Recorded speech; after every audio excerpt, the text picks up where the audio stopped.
Hola Maru, Buenas, ¿cómo estás? ¿todo bien vos? ¿Cómo se ve esto? Por ahora bien. Bien, bueno, de imagen y de luz estamos bien. Creo que sí.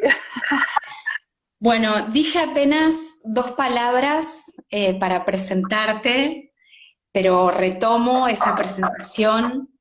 Nadia Luna es periodista científica, es egresada de la Universidad Nacional de La Matanza, es estudiante de posgrado de la UBA, es integrante del grupo Especie y bueno, como periodista científica, no solo, pero principalmente es parte del equipo de la Agencia de Tecnología Sur-Sur de otra universidad del conurbano, de la Universidad Nacional de San Martín.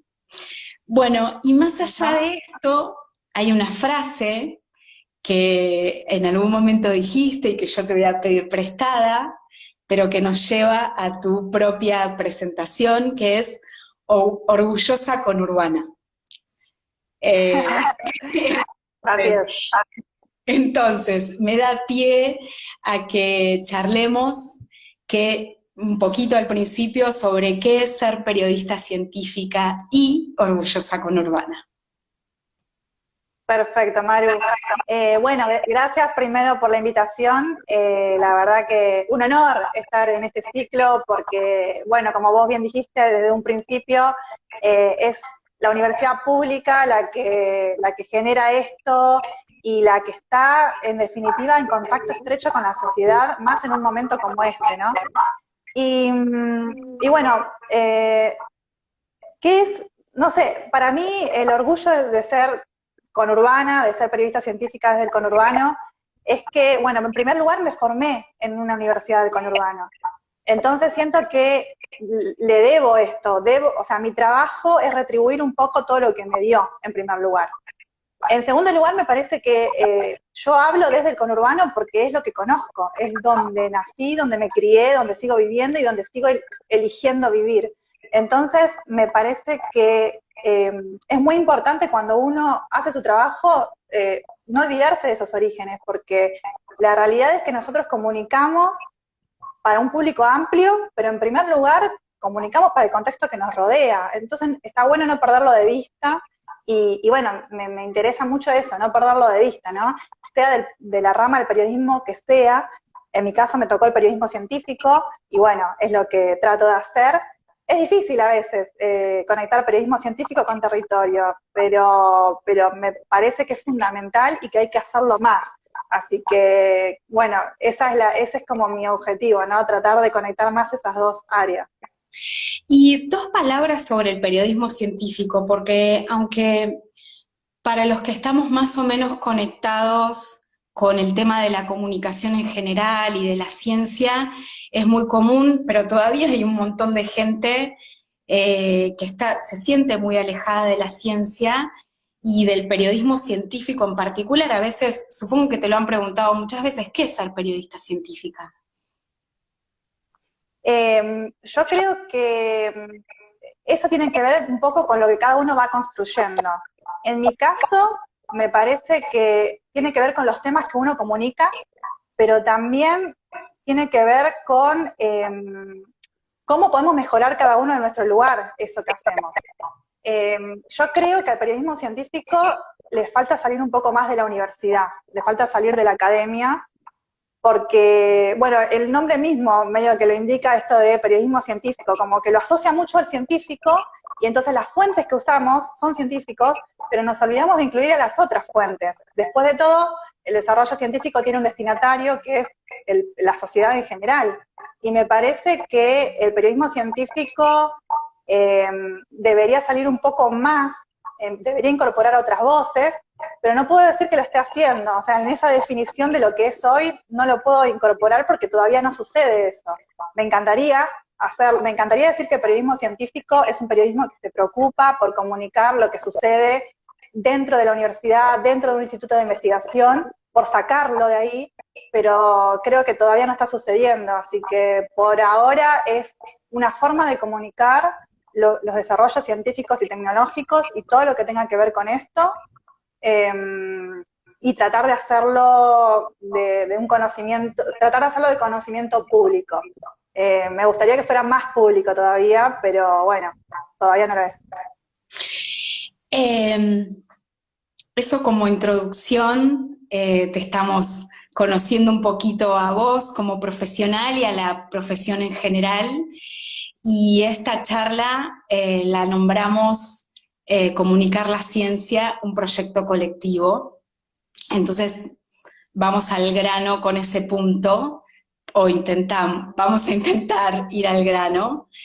Y una cosa que yo pensaba, como para arrancar así fuerte, es como el sol, aunque no los veamos, tenemos derechos. Y uno de esos derechos, recordado la semana pasada por otra amiga muy querida, Euge López, uno de esos derechos es el derecho a la ciencia.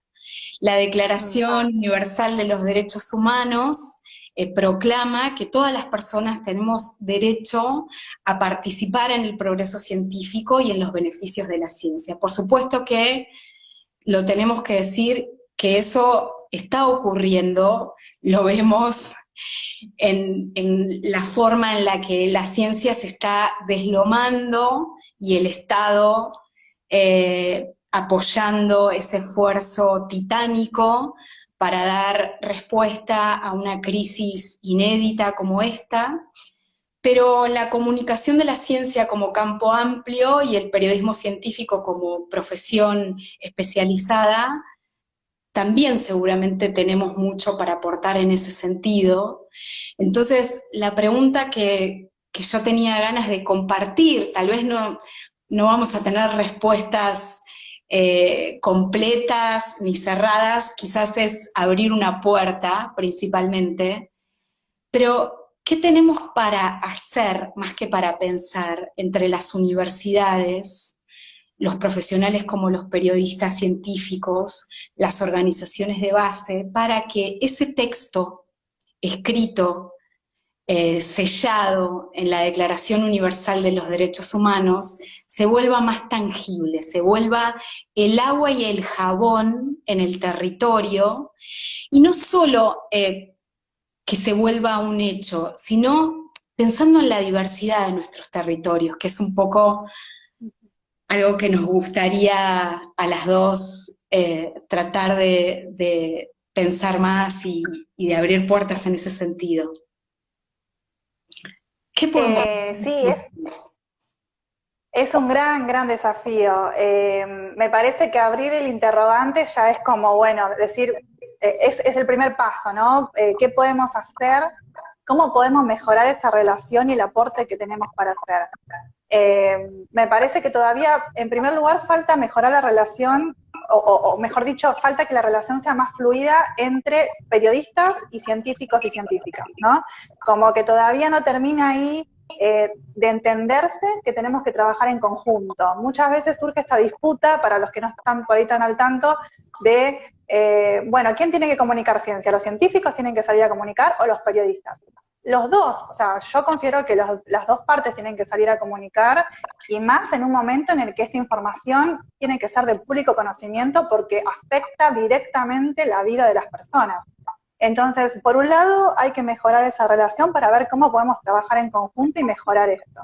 Y por el otro, cómo mejoramos la relación con la sociedad que nos rodea, ¿no? Creo que también hay que salir a preguntarle a la gente qué necesita saber, porque es como un camino doble, o sea, la gente muchas veces no demanda comunicación de la ciencia, pero nosotros tampoco generamos ese interés. Es como que el trabajo tiene que venir de los dos lados. Y me parece que una manera de eso es nosotros como periodistas empezar a incorporar las voces de la sociedad en nuestras notas. Empezar a contar cómo les afecta a ellos el desarrollo científico del que estamos hablando, porque de esa manera ellos se van a sentir más parte de lo que estamos contando. Si no es algo como que queda lejos, como algo como que queda siempre dentro de los muros académicos y que ellos, la gente en general, no termina de entender por qué les tiene que interesar saber sobre ciencia. Creo que es un contexto ideal para empezar a mejorar esa relación, porque ahora sí se entiende un poquito más la importancia de la ciencia en nuestras vidas. Estamos todos expectantes por la vacuna, por los tratamientos, ahora a todos nos importa. Bueno, aprovechemos para mejorar esa relación y que perdure después de que pase la pandemia, porque también está bueno que esto no se quede solo ahora y que después se olviden. Entonces hay que empezar a incorporar más voces, hay que empezar a acompañar a los científicos y científicas que trabajan en los barrios para ver cómo es ese trabajo, cómo se relacionan ellos con la sociedad, cuáles son las inquietudes que tiene la sociedad, qué es lo que saben, qué es lo que no saben, qué les interesa saber. Me parece que está bueno hacer ese trabajo de campo como cronistas, ir con ellos, conocer un poco más y aprovechar también para charlar un poco e intercambiar a ver qué necesitan saber ellos, qué podemos mejorar nosotros, porque si no, el diálogo no existe, no fluye. Sí, tal vez explorar redes nuevas, ¿no? Que todavía no construimos entre las escuelas y el periodismo, los profesores de la universidad y el periodismo, las organizaciones de base, los profesores de universidad, los profesores de secundaria y el periodismo. Digo, el Estado, por supuesto, está haciendo muchísimas cosas en esta línea, no es que no se está haciendo nada para que estos derechos se realicen y se concreten. En realidad la pregunta tiene que ver con cómo nos sumamos y sobre todo cómo nos sumamos de manera cooperativa en seguir creciendo en ese sentido, porque logramos, como vos decías, visibilidad en un montón de cuestiones, como la básica de la importancia de la ciencia en la vida actual y la importancia de la ciencia en la cultura, pero seguimos teniendo desafíos. A mí, en particular, el tema de la diversidad de realidades que son nuestras, o sea, nos pertenece esa diversidad, somos todos parte de esa diversidad, más allá de la situación individual de cada uno. ¿Cómo crecemos culturalmente en esa diversidad, ¿no? A partir de la red? Así que me parece que tiene que ver con eso y lo engancho con el siguiente tema, que es un poco seguir avanzando en este razonamiento. Con toda esta crisis pasaron cosas, como se suele decir. Una de ellas es la aparición contundente y la puesta sobre la mesa de la palabra infodemia, de la que tanto por la que tanto ha sido consultada toda esta semana y muchas veces con el decálogo espectacular que hicieron en el grupo. Cuando hablamos de infodemia, por si alguien no tiene clara la definición, hablamos de sobre- y desinformación. De nuevo, el Estado, grupos independientes con muchísimo conocimiento están haciendo mucho trabajo para que esto se vuelva un tema de agenda, para que esto sea un aprendizaje. Se ha abierto una caja en ese sentido, pero cada vez que uno abre una caja, hay más cajas por abrir. Entonces yo pensaba que ahora que esa cajita negra se abrió, tenemos al menos 3 desafíos por delante, al menos, ¿no? No son los únicos. Uno tiene que ver con que la palabra no se vacíe, no se naturalice, se cristalice, se mercantilice y mañana aparezca en una publicidad de refresco y de repente una palabra con muchísimo valor cultural y muchísimo valor ciudadano y democrático quede vacía. Entonces ahí hay un desafío súper importante para hacer. Segundo, la cuestión de seguir avanzando en reconocer que es una palabra que tiene un valor distinto al de una opinión personal y una creencia en sí misma, y que además refiere a las diferencias entre creencias y evidencias. esa palabra, ¿no? Eso hablo del valor. Y tercero, lo que decíamos recién, hay una discusión, hay una visibilización de este problema muy grande, pero todavía tenemos límites para seguir corriendo, para que esa discusión y el poder que esa palabra nos otorga como ciudadanos cuando la conocemos de manera profunda, no quede solo en un sector. Y los barrios, las organizaciones de base, las minorías, digo, somos muchos, ¿no? Entonces digo, tenemos algo ahí muy precioso, ¿cómo hacemos para protegerlo, al menos en estos tres sentidos? ¿Qué pensás? Está bueno el contexto que diste de esa palabra, porque abre como varios desafíos que son difíciles de trabajar porque además estamos como atrás de la urgencia, ¿viste? Yo siento que siempre estamos como corriendo atrás de la urgencia y dejamos esas cosas para después, y está bueno problematizarlas. Y me parece que esto de las redes que decías es como una parte importante de esto, porque no hay otra manera de construir más que a través de las redes, y, y me parece que es importante poder charlar estas cuestiones con las organizaciones de base y con la gente que nos puede brindar otras miradas, para no quedarnos nosotros siempre charlando entre científicos y periodistas, ¿no? Y me parece que una de las cuestiones que podemos hacer al respecto es elaborar estrategias para salir un poco de las mismas formas de comunicar. A mí me parece que siempre estamos comunicando a través de los mismos canales, y que deberíamos crear nuevos canales de comunicación aparte de nuevas redes. También me parece que esos canales tienen que ser más federales. Me parece que muchas veces nos quedamos en este sesgo porteñocéntrico que tienen los grandes medios sobre todo, y de alguna manera eso nos va como chupando, o sea, incluso los que somos del conurbano terminamos como amoldándonos a esas reglas, y nos olvidamos de que hay otras maneras de hacer comunicación y de hacer buena comunicación, ¿no? Y para poder enfrentar el tema de la infodemia. Entonces, creo que ahí es muy importante conectarnos con todo lo que tiene que ver con lo federal, con nuestros colegas de otras partes del país, que nos pueden brindar otras miradas, y que a partir de ahí podemos construir algunas estrategias como para poder salir de esa desinfodemia a la que nosotros mismos también alimentamos, porque no hay que olvidarse que la infodemia no es solamente una mala intención a la hora de comunicar, sino que también comunicamos mal muchas veces por no formarnos nosotros, o por no formarnos de una manera más diversa. Entonces, incluir esas diversidades de lo que tiene que ver de las regiones del país, los diferentes sectores sociales, los diferentes géneros, como que todas esas diversidades hay que ir incorporándolas desde el momento mismo en el que uno empieza a construir, a comunicar, no solamente a la hora de incorporar voces, sino también nosotros mismos, cómo hacer para diversificarnos un poco más, e incorporar también otras ideas, otros canales, otras miradas. Así que me parece que es un trabajo bastante, que hay que hacerlo desde diferentes áreas, ¿no? De diferentes perspectivas, y en esto tenemos que construirlo juntos, como buscar nuevos caminos juntos.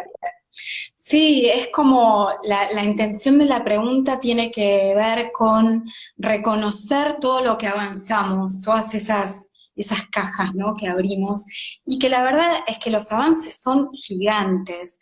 Esto que está pasando de las voces nuevas que se están incorporando desde la boca pública, desde el Estado, eso es inédito, digamos. La verdad que nunca vimos algo así, nunca vimos una representante del periodismo científico como Nora, representantes de las voces del padecimiento de las mujeres como Ingrid Beck, representantes de grupos independientes enormes como los chicos del Gato y la Caja, sentados en la misma mesa que quienes toman decisiones a nivel federal. Son cosas que realmente tenemos que reconocerlas y valorarlas, porque forman parte de esta caja, ¿no? Negra que estamos abriendo. La pregunta tiene que ver más, o lo que estábamos charlando recién, tiene que ver con cómo seguir en ese camino, como no conformarnos con haber abierto esa caja, sino, como decíamos, pensar, bueno, ¿cómo la cuidamos para que no se vacíe de contenido, para que no se la apropien para mercantilizarla? ¿Cómo hacemos para que se siga desparramando? Somos muchos, somos muy distintos, tenemos realidades muy crudas, entonces, ¿cómo hacemos para que eso se transforme en un valor, incluso cuando la vida es muy difícil de llevar en el día a día? Bueno, hay muchas cosas para pensar y en ese sentido era esa pregunta, ese comentario para compartir. Ahí me parece que lo del el reconocimiento desde lo público, desde el gobierno, esto que mencionabas de tener de repente en el reporte matutino de un tema de salud, el problema de la infodemia, ¿no? El reconocimiento de la importancia de hablar de ese problema, de que se sepa, es un montón, y es como vos decís, hasta hace muy poco era algo impensado, como que se le dé tanta bola a la comunicación, y la realidad es que es importantísimo, porque después es el tema de, por ejemplo, las medidas que hay que tomar para que no se propague el coronavirus. La comunicación es fundamental, porque si comunicamos mal o si decimos una palabra de más, una palabra de menos, podemos generar un efecto adverso muy importante.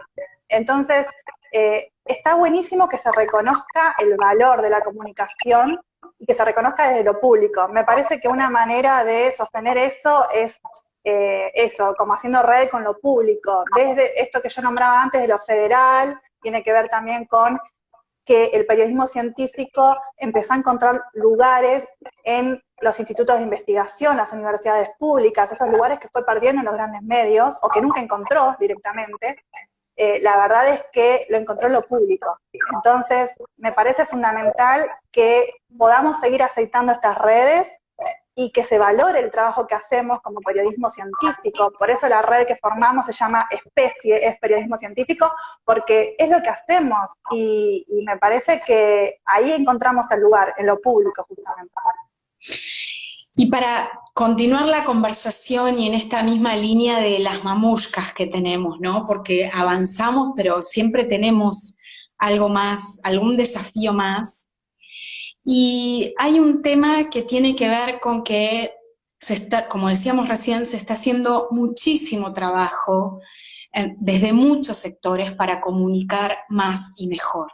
Y esta crisis abrió una gran oportunidad y una gran visibilidad de las potencialidades que tenemos en ese sentido, y los periodistas científicos cumplen un rol tremendo ahí. Pero también sabemos que las actitudes respecto a las ciencias, el hecho de considerar o no válido lo que las ciencias nos dicen, algo con lo que hoy se juega la vida, no depende solamente de la información de la que disponemos, ni del nivel de escolarización, sino que dependen mucho más de nuestra visión de mundo. Prestarle atención a lo que dicen los científicos o las científicas, los periodistas científicos, o todos los actores que tienen un conocimiento basado en evidencia, prestarle atención o no prestarle atención, no solo depende de la información que tenemos, ni de la escolaridad, sino de qué tipo de ciudadanos somos, qué valores de género tenemos, qué nivel de compromiso y participación pública tenemos, cuáles son nuestras creencias religiosas, nuestras concepciones políticas. Entonces, estamos haciendo un montón en comunicar más y mejor, pero todavía hay mucho más que tiene que ver con un diálogo entre visiones de mundo que suelen estar muy polarizadas y que la comunicación muchas veces acentúa en su polarización. Entonces, ahí hay una palabra clave que tiene que ver con si podemos construir confianza entre grupos que tenemos visiones de mundo diferentes, Y en este sentido, de nuevo, ¿no? Prometimos hablar de la comunicación de la ciencia como proyecto colectivo y creo que las dos de alguna manera pensamos que por ahí está, por ahí hay algo de luz. Digo, porque no se trata solo de un solo actor, de una sola profesión, de cómo y cuánto comunicamos, sino de cómo dialogamos entre visiones de mundo diferentes, entre estilos de ciudadanía diferentes. Ujú. Es re difícil eso. A mí misma me pasa que por ahí, no sé, ir a un barrio que es diferente al mío, me genera, por ejemplo, ir a una villa, a mí me genera como cierta cosa de decir, me siento que estoy de afuera y que me estoy metiendo y me siento mal yo, ¿viste? Es como que nunca podría ser antropóloga, porque me sentiría como muy mal de meterme en una realidad distinta. Porque es difícil y porque no nos enseñan a dialogar entre estos mundos. Y la realidad es que capaz que es un prejuicio mío, ¿entendés? Pero me pasa. Y en esto me gustaría citar un ejemplo porque esto de comunicar ciencia, por supuesto, no es solo una cuestión de los periodistas ni de los investigadores, sino que también cualquiera puede comunicar ciencia o formarse para comunicar ciencia desde su perspectiva. Y hace un par de años atrás se hizo en Puerto Madryn un encuentro federal de ciencia y universidad, en la que participó Pablo Esteban, que también, bueno, él seguramente se acordará de esto que voy a contar, porque era una mesa sobre ciencia y comunicación, pero tuvieron el buen tino de incorporar la voz de la sociedad, digamos, e invitaron a dos chicos de la Garganta Poderosa. Y lo que contaban ellos cuando al hablar del tema de comunicación y ciencia decían, para nosotros la ciencia es algo intergaláctico, es algo que lo vemos muy, muy lejano y a lo que sentimos que nunca vamos a llegar. Nosotros queremos que vengan los científicos al barrio, queremos que trabajen con nosotros, pero queremos que vengan con la mochila medio vacía para que se lleven también la sabiduría de los barrios. Entonces, si nosotros no podemos llegar a la ciencia, es porque estuvimos sacando agua de nuestras casas todos los días, pero a nosotros nos interesa. El tema es ese, ¿no? ¿Cómo hacer para que haya un diálogo y no una bajada de un científico a un barrio? Entonces, ya ahí vemos lo difícil que es ese diálogo, porque necesitamos todas las partes, ¿no? Es como un triángulo, ¿no? La comunicación, el barrio y la ciencia. ¿Y cómo hacemos para acercar eso? Y bueno, el periodismo científico tiene que salir más a los barrios, básicamente, y tiene que llenarse de esos conocimientos, porque ellos no van a decirte no vengas, van a decirte sí, bueno, participemos, contame qué sabes vos y yo te cuento lo que pasa acá, porque ¿quién mejor para contar lo que pasa acá que yo, el que vivo acá? Entonces me parece que es fundamental hacer un poco más todavía, cada uno desde su parte para mejorar ese diálogo. Sin dudas, eso me lleva al siguiente punto y después, bueno, invitamos a hacer preguntas, comentarios, para que no solo sea un diálogo, sino también un foro, ¿no? Que es la idea. A mí me pareció fantástico esto que propusieron Leo y Dani desde el departamento y la carrera, porque hablábamos del hacer. Y abrir el aula sin límites es una manera de hacer. Está bien, todavía tenemos límites de conexión y hay un montón de gente que tiene dificultades de conexión y esta invitación misma no debe haber llegado a un montón de gente.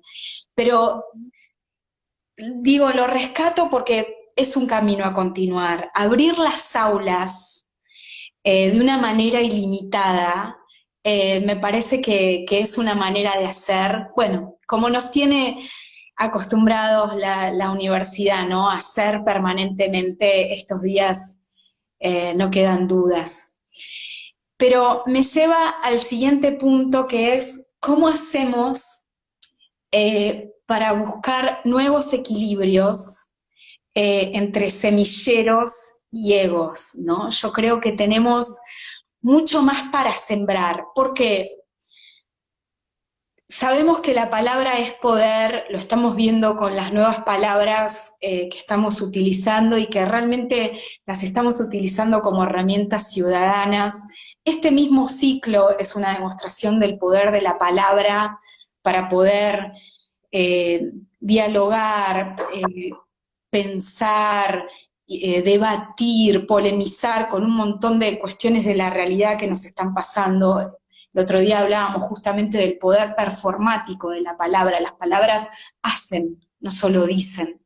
Entonces, el poder de la palabra atravesó todo este ciclo y está presente en estos días, pero a la vez también estamos diciendo con mucha claridad que no todas las palabras van lo mismo.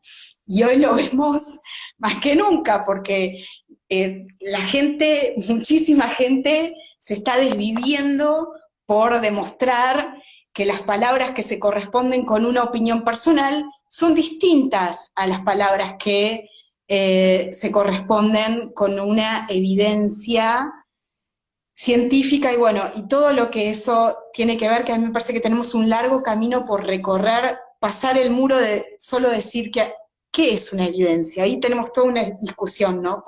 No una discusión, todo un camino por recorrer en realidad, no hay tanta discusión. Pero entonces, ¿cómo hacemos para seguir sumando esfuerzos para generar semilleros con palabras valiosas?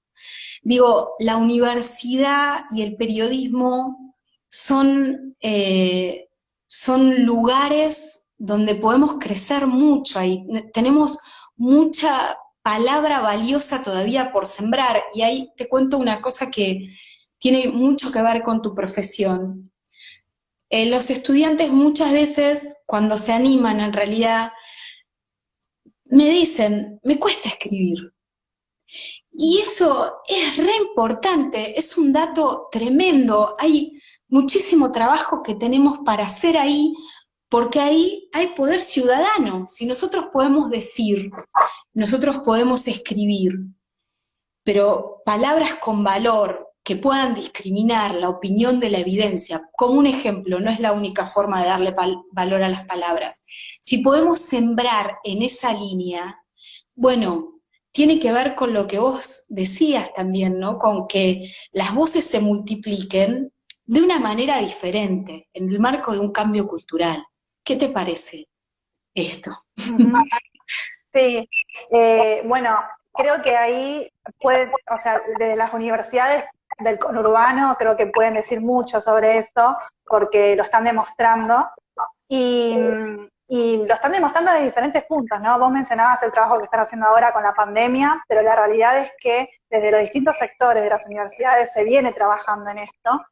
Eh, Justo ahí veía a las chicas de mujeres en ciencia y tecnología, que ellas hace poquito hicieron un proyecto con estudiantes secundarios, poder trabajar el tema, por ejemplo, de las mujeres científicas, que es algo que no se habla mucho, ¿no? Entonces, de repente, no es solamente comunicar desde la palabra, sino que estás integrando, involucrando e incluyendo a esos otros sectores que hablábamos antes de cómo hacer para relacionarnos más, y les estás trayendo, estás abriendo las aulas, los estás trayendo y les estás demostrando cosas nuevas, conocimientos nuevos. Y me parece que una manera de buscar ese hacer tiene que ver con eso, con involucrar un poco más en el trabajo que hacemos nosotros dentro de la universidad a la gente que no está dentro de la universidad. Y creo que va por ahí, va por abrir, por integrar, por construir en conjunto y aprender de los otros, no solamente pensar que les vamos a abrir la universidad para bajarle el conocimiento, sino, por eso me molesta mucho la palabra divulgar, porque siento que es esto de hablarle al vulgo, ¿no? ¿Y por qué? Si ellos también tienen un montón de cosas para decir. Pero me parece que por ahí va un poquito la cosa. Este hacer en conjunto y que no quede solamente en la palabra o que esas palabras se vacíen de significado. Me parece que podemos construir mejor en conjunto, pero que todavía falta un montón. Siento que falta un montón, pero me da mucho orgullo ver que desde las universidades del conurbano eso se entiende y veo la diferencia entre una universidad del conurbano y la UBA, por ejemplo, lo veo un montón. Cómo está mucho más involucrada con el barrio, a pesar de que falta mucho por hacer todavía. ¿Cuántas iniciativas y proyectos tenemos por pensar y por crear entre las universidades en red y con los estudiantes y las organizaciones de base como protagonistas, ¿no? Escribir de manera colectiva, producir contenido de manera colectiva, no solamente con las voces desde los profesores. Ahí tenemos, esta semana Fer Peirano hablaba de la idea de refundar. Él se refería en realidad a que este desafío que estamos enfrentando a nivel global no tiene que ver solo con superarlo, sino que es prácticamente igual a refundar un país. Y bueno, creo que nos está permitiendo, entre comillas, más allá de todo el sufrimiento que está provocando también, ¿no? Pero nos está permitiendo revisar la posibilidad de refundar algunas cuestiones, trabajar colectivamente entre roles que históricamente estuvieron en posiciones asimétricas, trabajar en red entre instituciones que normalmente están tremendamente ocupadas en lo propio. Bueno, hay mucho para crear en ese sentido. Voy a ver la hora porque esto es terrible. Dos comentarios cortitos más. Uno que no quiero dejar de decirlo es, en esto de sembrar, hay un tema que es cómo sembramos además el verbo, ¿no? Guadalupe Nogués, en un libro tremendo que se llama Pensar con otros, un título muy significativo para lo que estamos hablando, habla de la ciencia como un verbo, y mucha gente lo está diciendo estos días, la importancia del proceso. Digo, para hacerlo corto y pasar a la siguiente pregunta y después tal vez algunas preguntas de quienes nos acompañan, ¿cómo hacemos, no solo para poner sobre la mesa la ciencia como verbo, la ciencia como proceso, cómo hacemos para que el verbo sea tapa también, porque estamos felices de que la ciencia sea tapa, y esto es, bueno, Pablo en particular tiene un gran aplauso en ese sentido, ¿cómo hacemos para que el verbo también sea tapa, y cómo hacemos para compartir el verbo, no solo los resultados de la ciencia, en el territorio y toda esta diversidad extrema de la que estamos hablando? Digo, me parece que en ese sentido lo que hay que hacer es alejarse un poco de la comunicación de la ciencia resultadista, esto de contar solamente lo que sale bien, porque es como vos decís, es un proceso y es re importante comunicar eso, porque incluso influye mucho yo creo, en las vocaciones científicas, ¿no? En la formación de vocaciones científicas. Muchas veces los chicos y las chicas pueden pensar, ay, yo me gustaría ser bióloga, ingeniera, no sé, antropólogo, sociólogo, pero siento que no sé, no me da la cabeza o que no soy lo suficientemente inteligente, porque las noticias que vemos son todo lo que está bien. Y me parece que hay que empezar a contar que también es un proceso, que también uno se puede equivocar, que cualquiera puede ser científico o científica, pero esas cosas no se dicen, no se comunican. Que la ciencia va y viene porque así se construye la ciencia. Hoy veía en Twitter, no me acuerdo quién lo ponía, pero decían, porque la ciencia, estas idas y vueltas de la ciencia como algo negativo, ¿no? Como que antes te dicen una cosa y ahora te dicen otra. Antes te recomiendan te recomendaban no usar barbijo y ahora sí. ¿Y entonces qué hago? Y la realidad es que esa es la esencia de la ciencia. La ciencia se construye así, de manera colectiva, de manera es un proceso donde uno va a prueba y error, donde uno va para adelante, va para atrás, prueba otra cosa. Y me parece que es muy importante comunicar eso también. Eso falta en el periodismo científico. Yo no lo veo, creo que tenemos que empezar a hacerlo más, porque si no es como que siempre, bueno, comunicamos todo lo que está bien y no, pareciera que no hay lugar para el error, y cuando se equivoca un científico, es un tema, porque ¿cómo se va a equivocar si es una palabra autorizada? No, se pueden equivocar, puede haber visiones diferentes, en el contexto pandémico las evidencias son pocas, hay más incertezas que certezas, entonces me parece que tenemos que como comunicadores comunicar un poquito más eso, ¿no? Ese proceso, ese conocimiento en construcción. Y que además es la dinámica que caracterizó la construcción del conocimiento de la humanidad, digamos, no es que del conocimiento científico desde siempre, no es algo que solo ocurre ahora. Y algo que decías recién me hizo acordar a lo de los semilleros y a todo esto que venimos conversando es cuántas oportunidades gigantes tenemos también de promover las vocaciones de la comunicación de la ciencia. Digo, porque políticas y un montón de esfuerzos se han hecho para promover vocaciones científicas, pero es mínimo lo que hicimos hasta ahora en promover vocaciones para comunicar la ciencia, que es que implica conocer la ciencia como proceso fundamentalmente, pero son roles diferentes. Y ahí engancho con la otra palabra, con la otra pregunta, y ya estamos menos cuarto, y esto nos va a cortar la plataforma más allá de los deseos. Pero hay un tema que no puedo dejar de hablar con vos porque es algo de lo que sabés mucho, es algo de lo que yo sé muy poco, y que me interesa muchísimo, y es lo que tiene que ver con, estamos hablando de un cambio cultural, de un montón de oportunidades que esta crisis nos está abriendo en repensarnos en red, repensarnos en compartir diálogos como este que si no era por la crisis tal vez no teníamos, bueno, un montón de ejemplos en este sentido, y pareciera que las mujeres también estamos en un momento muy especial para promover ese cambio cultural que tiene que ver con todo lo que hablamos antes, ¿no? Pero hay algo que a mí me preocupa muy especialmente, que es, de nuevo, logramos poner sobre la mesa un montón de desigualdades, estamos logrando equilibrar un montón de desigualdades, y sin embargo no alcanza con ser más, con ocupar más lugares. Yo creo, no sé qué pensás al respecto, que también necesitamos hacerlo distinto.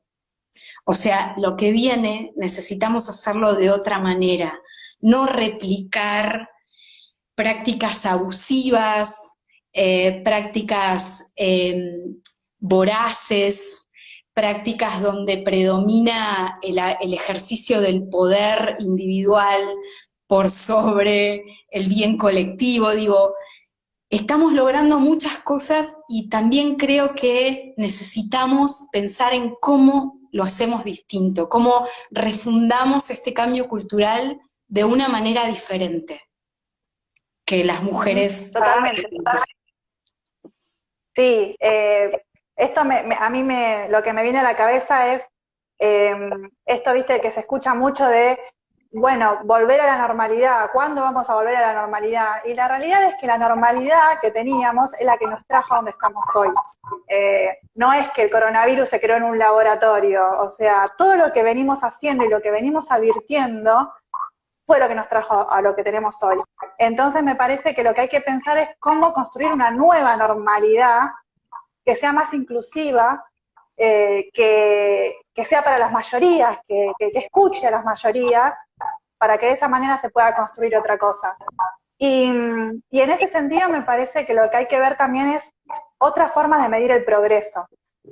No solamente por el tema económico, sino también empezar a pensar cómo podemos estar mejor a partir del concepto de sostenibilidad de la vida, de cómo podemos ir hacia un buen vivir que tenga más que ver con una calidad de vida para las mayorías y no tanto con las ganancias de unas minorías.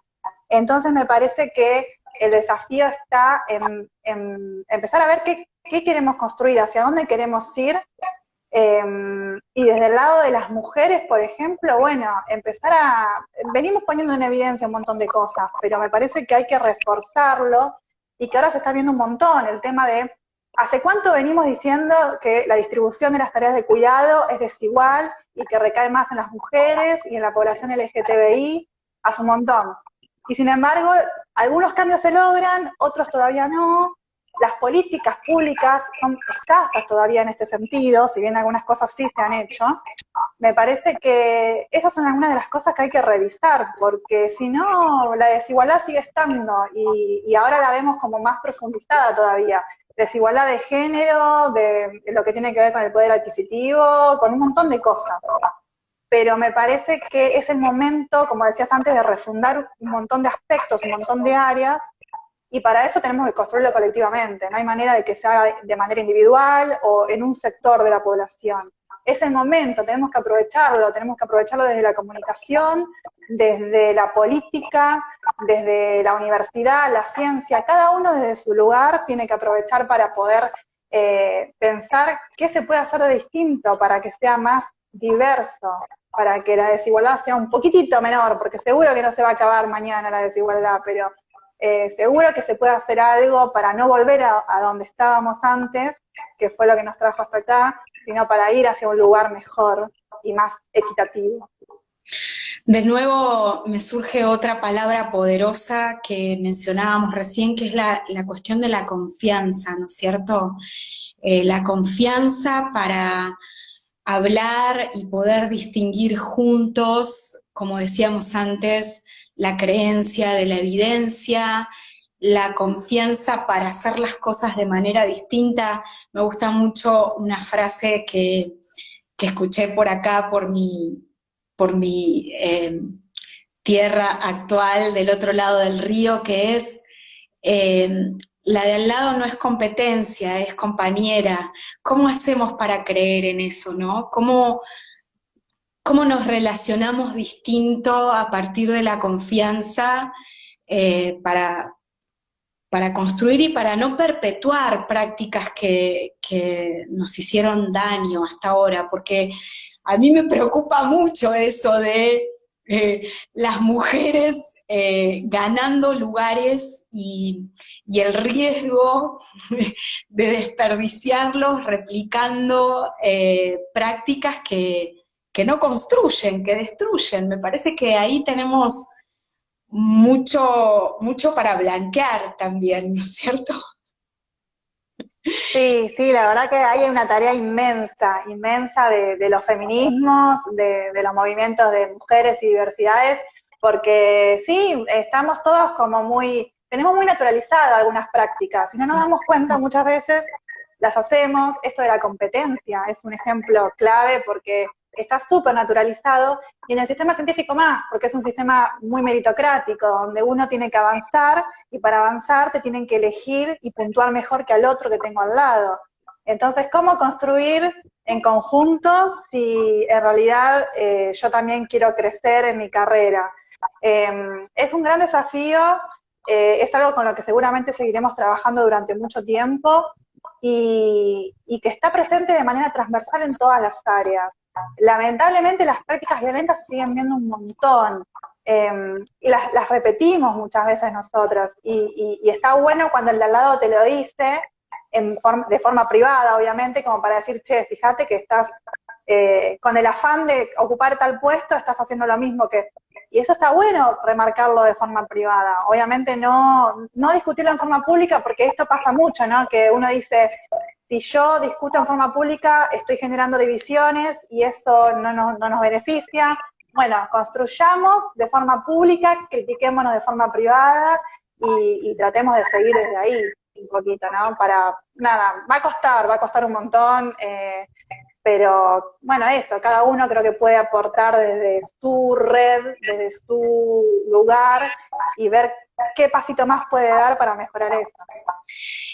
Hace un ratito revisé a ver si había preguntas y no sé si las perdí o no aparecieron, pero sí hay un comentario, no sé si es bueno o malo tampoco eso, pero hay un comentario de alguien que está participando y que me lleva a que pensemos juntas una reflexión final propositiva, tal vez no con clausura de respuestas, pero sí para pensarnos hacia adelante. El comentario lo que dice es: creo que en Argentina faltan espacios para formación de comunicadores y periodistas científicos, hay poca oferta académica y en las facultades de comunicación no suele ser tenida en cuenta.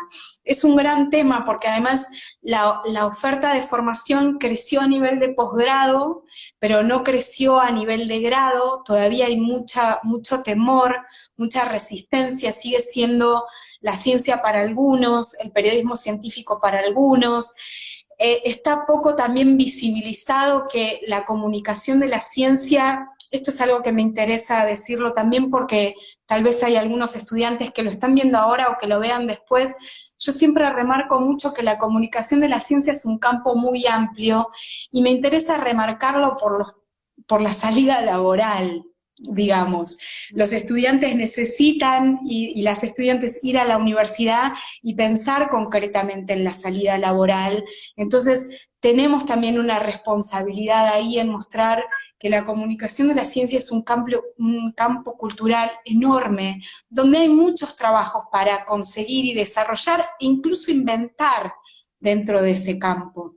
Entonces, yo hago como un comentario final para dejarte a vos las últimas palabras y que sea lo más prolijo posible, pacífico posible, el final con la plataforma, pero lo que digo es que tenemos la oportunidad desde cosas muy chiquititas. Pronto se viene la Semana de la Ciencia, algo que atañe a todas las universidades. Siempre tenemos la oportunidad de pensarlo en red, no solo entre universidades del conurbano, sino a nivel federal. Es un programa federal que también lo podemos realizar de manera federal.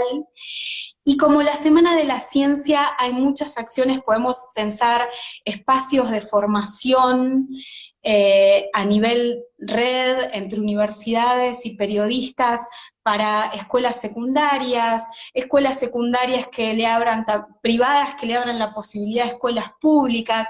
Digo, las mezclas que podemos hacer productivas de toda índole son infinitas. Yo siempre digo que en la mezcla hay mucho por descubrir, así que creo que las universidades, diálogos como estos, la predisposición que tenemos desde los lugares de decisión pública hoy, la agencia, el ministerio, un montón de espacios con los que podemos dialogar, e invito explícitamente a que dialoguemos para que todo esto que conversamos se traduzca en políticas concretas, ¿no? O sea, estamos en el momento indicado para hacerlo, somos un montón los que tenemos ganas de estar juntos, borrar asimetrías, borrar límites, compartir mejor el territorio y dialogar más directamente con la política. Así que te dejo las palabras finales para cerrar esta hermosa conversación que la considero un principio de muchas otras. Sí, totalmente, como decís, es ese como el momento de crear estas nuevas estrategias de las que estuvimos hablando, ¿no? De cómo hacer para ir hacia todo eso que tenemos ganas de construir. Y me parece también en este sentido que muchas veces desde el periodismo mismo le exigimos mucho a los investigadores que tienen que comunicar más, que tienen que salir más, y todo eso está bien, pero es cierto que no tienen las herramientas para hacerlo muchas veces. Esto que decía antes de que la comunicación de la ciencia se está valorando un poquito más desde el Estado, no se tradujo todavía a las carreras de formación de científicos y científicas, falta. No se tradujo tampoco a la formación de los chicos y las chicas en la escuela secundaria. Esto también falta ahí. Si nosotros crecemos sin esa pata, sin entender la importancia de la comunicación de las ciencias, entonces es obvio que vamos a repetir esa mala práctica de no comunicar o de comunicar mal. Entonces, si exigimos que los investigadores y las investigadoras comuniquen mejor y comuniquen más y que salgan más al barrio, también hay que darles esas herramientas. Entonces me parece muy interesante esto que decías de aprovechar el momento político, porque es el momento en el que podemos construir redes y la cuarta pata de esto que venimos hablando, la ciencia, la comunicación, la sociedad, es la política. Sin hacer política no podemos llegar a ningún lado. Entonces, me parece que es el momento de exigir esas herramientas, de que se pongan en práctica de una vez por todas, y de, está bien, marcar lo que está mal, pero también empezar a hacer, empezar a demandar y a hacer y a construir eso que queremos construir. Gracias. Faltando un minuto para que esto nos corte la transmisión. Gracias, un placer haberte conocido a través de la virtualidad y bueno, esperemos seguir dialogando y que seamos más en otras plataformas, porque Pablo no está en esta conversación porque Instagram solo admite 2. Se corta en 20 segundos. Muchísimas gracias. Gracias a vos, Maru, y a todos ahí en la Universidad de Quilmes, y ojalá sigamos charlando y construyendo esto de forma colectiva, con todos. Gracias por tu tiempo y por todo tu conocimiento. Adiós. Adiós a todos. Por acompañarnos. Gracias a todos.